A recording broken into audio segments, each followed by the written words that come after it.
Hi, today I'm going to talk to you how I made this logo for my client using Prototypo. So first, on Prototypo application on their website, I chose the Prototypo grotesque. Okay. First, I'm going to change the overall design of the font by simply changing the slant because I want my logo to be slanted all over. You can click here to make different groups of letters.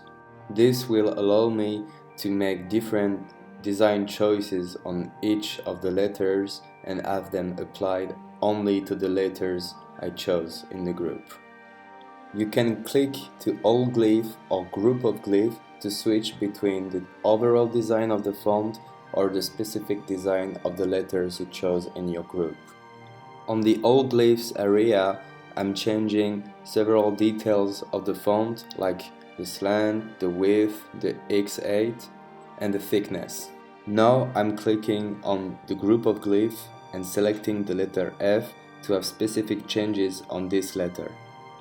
As you can see, I'm clicking on the little plus and changing the thickness of the letter F, and it's applied only to the letter F.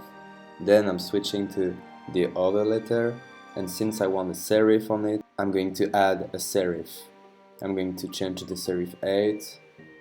You can also edit the value you want to change by simply clicking in the number window and changing the value with your digits. Now that I am happy with this, I'm going to change the thickness of the letter so it's more consistent with the way the logo is going to be. You can also click on this little area to change from one group of letter to the other, and I'm going to change the thickness of the letter E the same way I did with the previous letter. I'm going to speed up a little bit here because I'm going to change the thickness on the other letter the same way I just did. You can also select a letter, select the white arrow and change the whole anatomy of the glyph.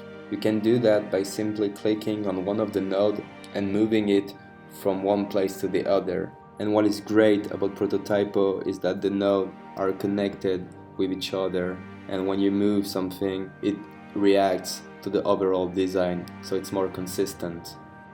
As you can see, I now selected the letter U. I'm changing the node placement, the width. You can also change the spacing with the world view by simply changing the sidebars.